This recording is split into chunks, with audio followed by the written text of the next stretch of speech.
say I have a special place for CG Projekt Red's magnum opus, well, thus far at least, would be an understatement. Back when it launched, I covered it consistently through its patch cycle on last generation consoles and PC, with more than 10 videos on the game at least.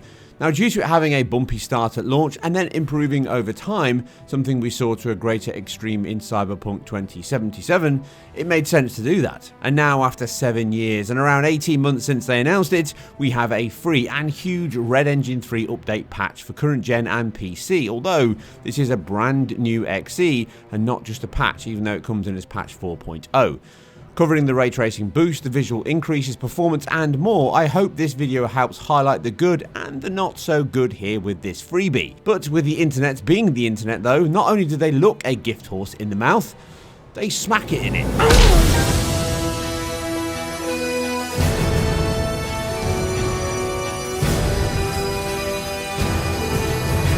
Now, much of the furore I have seen relates to the terrible PC performance and the ray tracing not being worth the 30 FPS hits for a last gen game. Again, not preaching here, but these statements always seem to carry weight online when both are not only incorrect, it ignores or misses all the specifics. Anything that involves ray tracing, even with it using less than 1 pixel per ray, is very expensive. What we have seen this in other titles, and I've covered such as Quake 2, Ray Trace and even Doom, games almost 30 years old and yet bring modern PC GPUs tumbling down to sub 60 FPS. And The Witcher 3 is sporting far more impactful materials, lighting, geometry and more over these. Even on a decent PC, 60 FPS requires big resolution cuts, and with that said, the update does have some niggles and tweaks that would help, and some of those I will cover here. Now let's start with what the update offers, and I covered the current gen in detail over on IGN, so check that out for a Series S to PS5 and examples of how much ray tracing can add. But here I will cover the PC and what it offers over the consoles. To start, it has the 2 ray trace features of the PS5 and Series X, namely ray traced ambient occlusion, which replaces or maybe even supplements the older SSAO screen space ambient occlusion, and it has ray traced GI, which is the big update here even on PC. In fact, you have to enable ray traced GI for any other ray tracing options to work on PC. That's in the menu here. So whatever is the base ray trace solution, it's built around that ray tracing GI. Now, Global Illumination is not new in games, with many titles over the years using baked and real-time light probe solutions, such as Assassin's Creed, Uncharted 4, The Division, amongst others. And full real-time traced GI is also not new, with the superb Tomorrow's Children from Q Games being a technical marvel on the base PS4 back in 2016. It used voxel cone tracing within the world alongside ray march reflections, and these are very similar in theory and practice to ray tracing, but are at significantly reduced cost and precision. But as I covered back then, the results were simply stunning and had up to 5 bounces of light, which even included dynamic geometry. Now, thankfully the game was resurrected recently and can now be played again, but do check that video out to learn more on the superb work the team achieved. Back to The Witcher though and its solutions, they are similar to Cyberpunk 2077's RTGI, well on PC at least, but it's more accurate than the voxel solution of Tomorrow's Children. It calculates the sun as a direct light source and then incorporates light propagation, reflection and transmission off and through surfaces. The results on both PC and high-end console is light now reacts far more realistically, with it bouncing off of surfaces and bleeding onto others, and alongside the ray traced ambient occlusion pass, which is also part of that same ray tracing method, thus it's cheaper than if it had no ray tracing GI, relatively at least. The world has much more accurate light reaction, surface materials, microfacets and self-occlusion, which at certain points in the game world can quite literally be night and day. The more open an area is with direct light, the lower these two areas impact the visuals, but they always come at the reduced performance cost of it being off. For me, this is even better than the last phenomenal ray trace GI solution in 4A Games' Metro Exodus, which was superb. In The Witcher though, being a third-person game and having a much fuller world with castles, moats, woods and more, it can blow you away as you play. In addition to these 2 ray trace features though, PC also offers a further 2. ray traced shadows, and ray traced reflections, which supplement the game's screen space reflections and cascaded shadow maps, or at least replace most of those. The ray trace reflections are the next best feature, not in pools of water or puddles, etc., but more on high specular surfaces and uniformed micro facets such as steel, gold, etc. You can see here on PC in Geralt's sword hilt with ray trace reflections off, you only get that cube map reflection of the world, which is incorrect.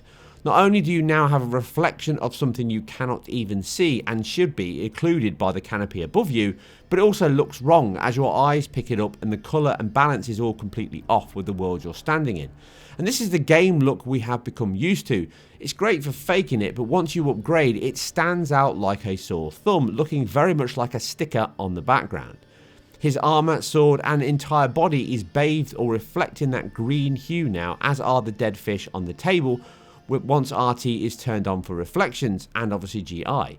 With the ray trace reflections on, you can see the pommel now reflects the wood and canopy behind and above, bringing in that green colour from the hood, and switching back and forth, it really stands out. As do the crossguards, which also now reflect the same, enhancing that metallic material with a dulled but far more realistic reflection than the cube map would ever offer. Flicking ray trace on and off here, you can see the bounce light hitting the castle wall in the back, the subsurface transmission through those canopies in the background, soft self-shadowed AO within those areas, under the recessed corridors of the castle and around all objects, boxes and even Geralt himself. It's simply beautiful.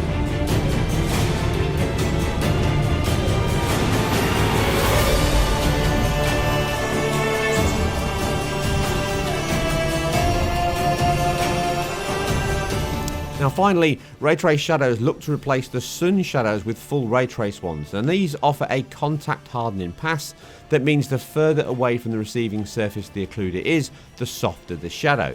Those penumbra shadows cover dynamic and more static objects, and again is always the case here, you may not welcome them for some, but they are more accurate. The cost on these is reasonable over the Ultra Plus shadows, so the fact the consoles still run Ultra or Ultra Plus shadows makes sense, as this would certainly affect performance as the team have balanced the best bang for buck here. Reflections can be smaller in cost but still offer an 8% boost, give or take, when just using SSR, so on average the team have saved approximately 30% performance on consoles by leaving ray trace shadows and reflections off the cards, which could have been the difference between hitting 30 FPS and actually being closer to 20.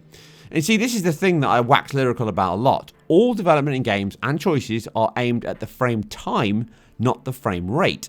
Thus, 30% hit to a 33 millisecond frame time that 30 FPS necessitates would have meant when all of these four effects combine in the game, you could be hitting 23 FPS. So it makes sense. And in fact, even at 1440p on this overclocked RTX 2070 using DLSS DRS, so lower than 1080p, with all of these effects on, we're still at that same 24 FPS range, and this GPU is less powerful than what's in the consoles. Now, although, as you can see here, the GPU is not fully loaded at all times, but I'll get to more of that and why in the performance section. So we can see the boost offered here, and for me, shadows is not that big of a difference in this game over the excellent shadow map solution it already has. So that makes sense to save that 22%. That said, I would have liked the ray trace reflections on materials though, as I think they add a great deal to the game alongside the ray trace GI bounce, and they improve the material quality much more. You can see here with the red brick bouncing from the wall onto Geralt's back and his armour and sword, and as I walk away it all fades out realistically, using those rays to simulate the light's propagation and reflectance, and it adds a great deal to every scene that you can see it in. But having that GI on consoles does get you most of the impact this offers, even if the PC here does improve on that in many areas and materials.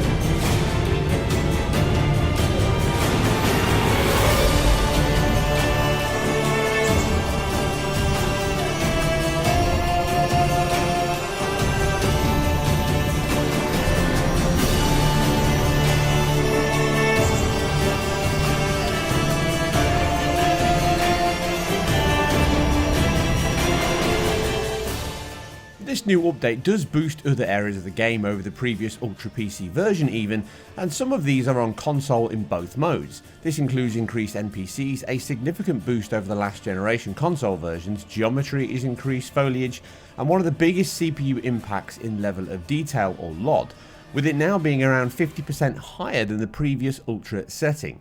This is one of the areas though that currently has issues on PC, with the in-game menu option not working in the current build, as even when you set it to low, it simply stays at the same ini file setting of 1.5, with the consoles being 1.0. Once you set the ini here to 1.0 in the menu, then that states low, but any changes to it are ignored in the game. And I can't even confirm that the other changes are not also ignored, or at least not changing to the level expected. You can see here comparing the low detail level on PC, which is only accessible by setting the ini to 1.0, it matches PlayStation 5 and Series X in both ray trace and performance mode. Notice the bridge is lower geometry and the reduced building structure, incidental details such as the jetty here and other areas around the building all stand out. Foliage is set to Ultra Plus on Series X and Series S, and only the PlayStation 5 has it set to High, or at least somewhere between High and Ultra. Grass is at Ultra or Ultra Plus on both consoles, and I believe Water is also Ultra, and Shadows are closest to Ultra Plus. Textures are actually closest to High, which is baffling in the first instance, and mirrors the old PS4 and Xbox One versions that also had lower textures than a 2GB 750 Ti when they launched.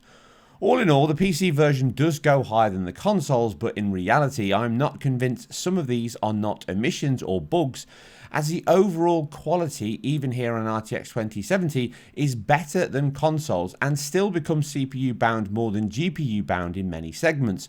From all my tests, I would peg the PS5 and Series X approximately 33% or more faster than my overclocked 2070 here, but both consoles can lag behind this GPU both in texture detail, visual settings and even resolution. And this would be explained away if the performance was better, but it's often not, or not significantly. And I think this points to specific choices made here on the now-gen console ports.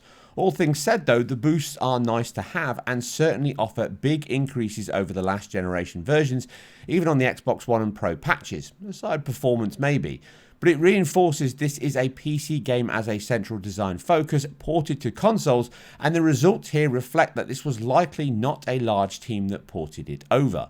This is not to say it's a bad port, and as always the case, you need to balance out what you're porting and the return on investment. This wouldn't have had a huge amount of investment, and there are some issues across every platform here, including PC, even in the new updated DX11 version, as you can see here with Roach floating in the air. There are bugs that have come back from later patches in the previous versions, which does point to this being a thread or a spur off the original engine at some point to do the ray tracing work, and it's now been picked up internally to get out the door.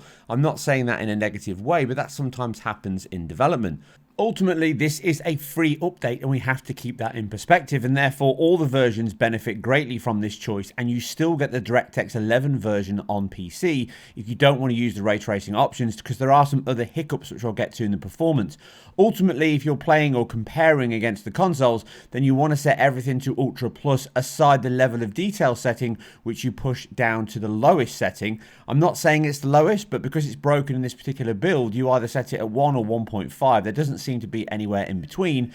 And then on the PS5, you set the foliage down to high and you set the textures to high on all consoles. The Series S is slightly lower, and the ray tracing settings are set with Ray Trace GI and Ray Traced AO, with reflections and shadows turned off. That gets you the same settings, and then all you do is turn ray tracing off if you want to mirror the performance mode, which does highlight the one benefit here in terms of CPU usage, at least more so on the PS5 and the Series X. But this is a good time to jump into performance.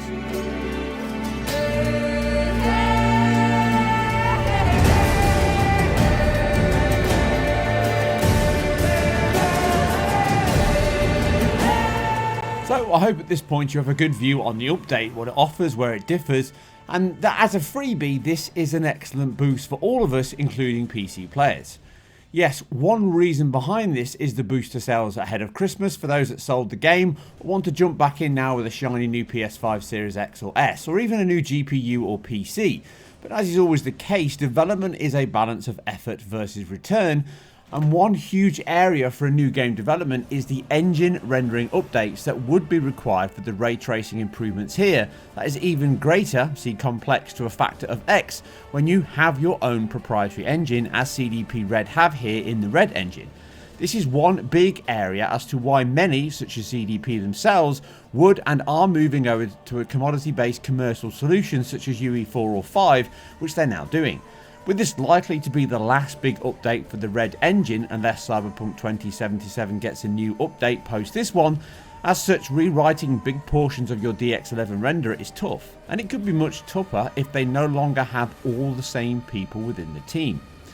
And with that, I'm back to talking about APIs and wrappers. Now, I always say these are important, and what we have here is a perfect example of in the wild and a proxy of what I always say. The API can make a huge difference to quality, performance, and even more, even in my job, which is not game related, but database servers, data centers, etc.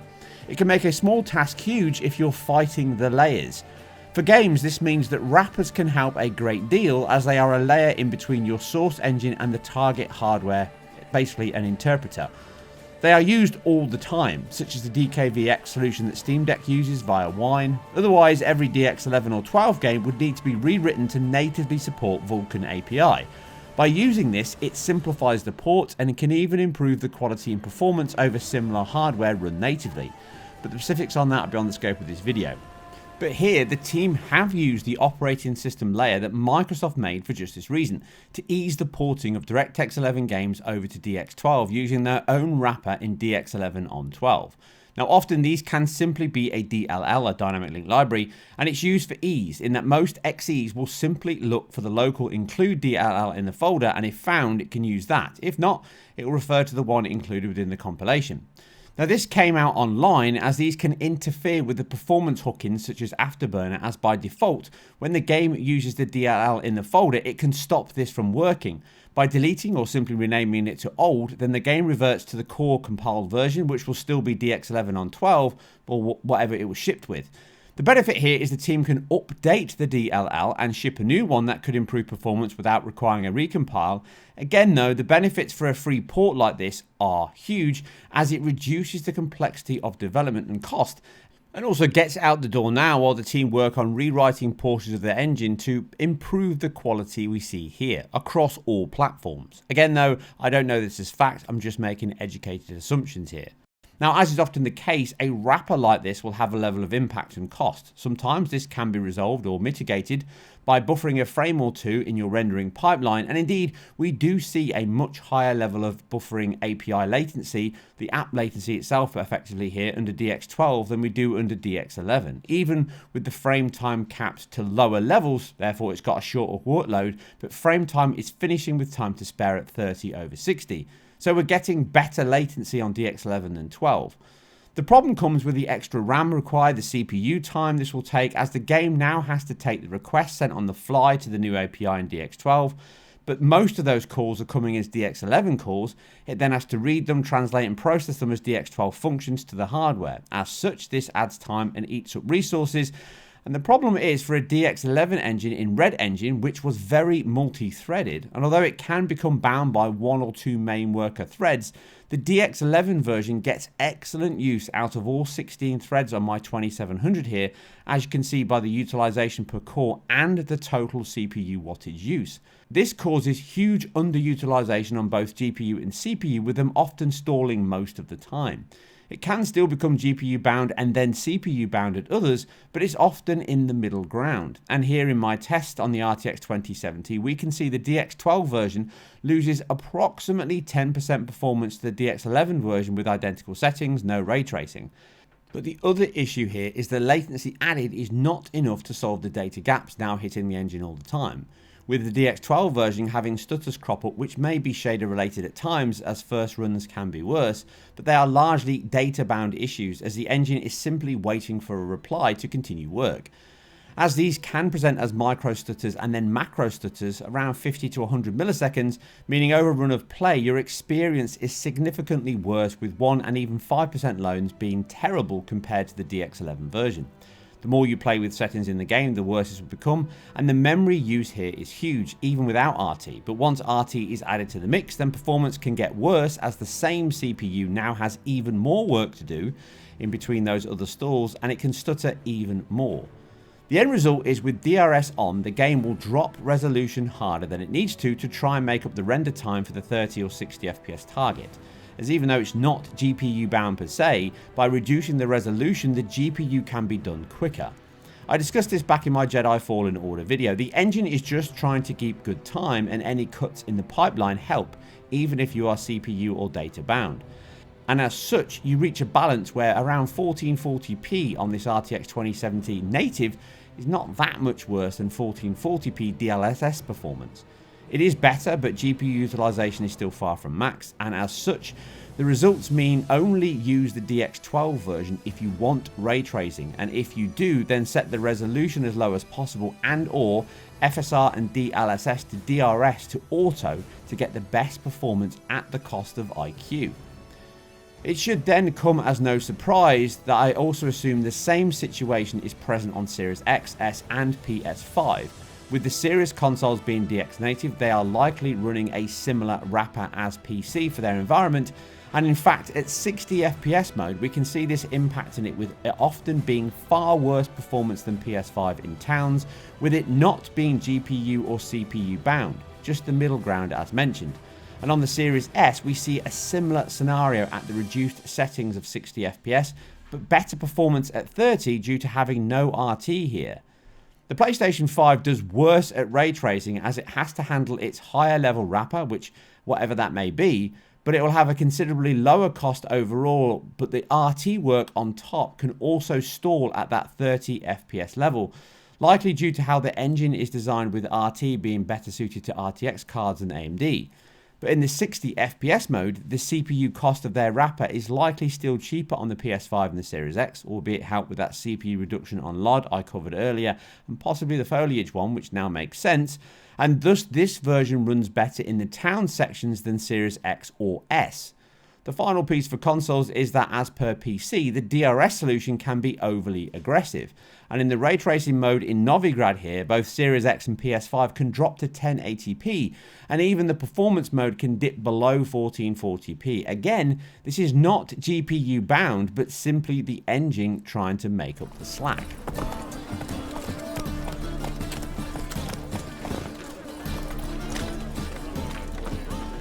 Of note is that the Series X also runs an adaptive VSync, meaning in both modes it can tear when over budget by approximately 2 milliseconds it seems, which helps both the Series X and X out.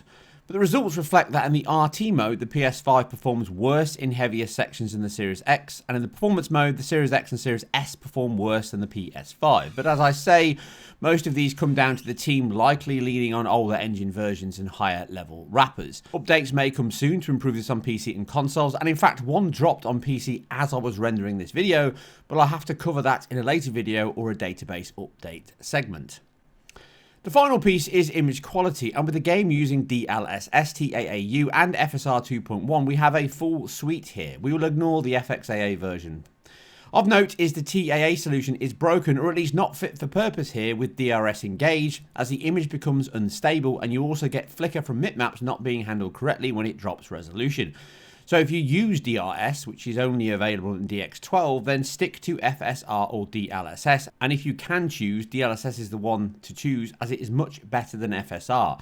Some of that is the sharpening pass appears to not be active here, or it's set too low. This also seems to affect the consoles, but they do drop resolution in heavier sections.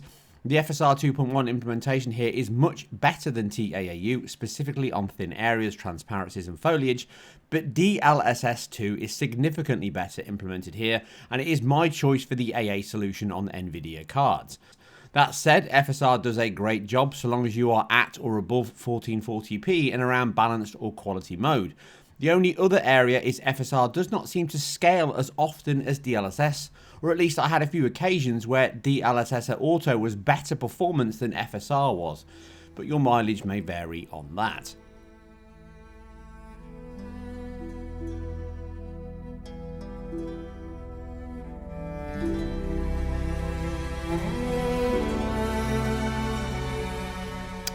Wow, that was a big one, and I hope it is clear enough and explains a good aspect of game development in what teams are largely not interested in maxing out hardware, but making a great game and shipping it within the budget limits on games, cost and time.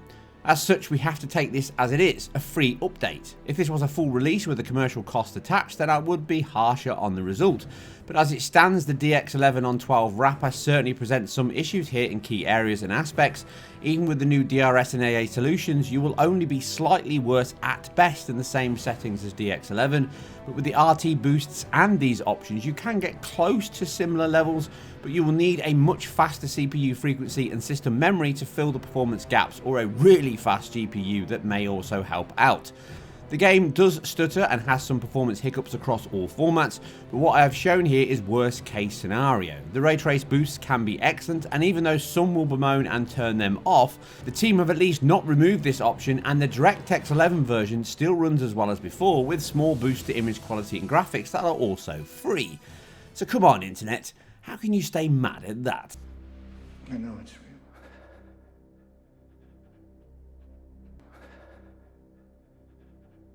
It's real.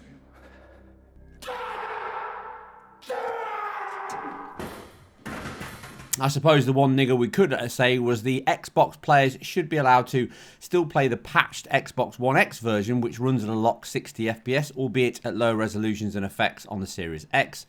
But I'm sure somebody will say that in the comments below. Anyway, this took an age to put together, and hopefully if you like what I do here, you can help by supporting the channel, by liking, sharing and commenting down below. All of that helps, and sharing it where appropriate. Remember, I am self-funded and completely independent, and obviously I do work over on IGN as well. Anyway, for now, I'm out, but I'll catch you very soon on the next one.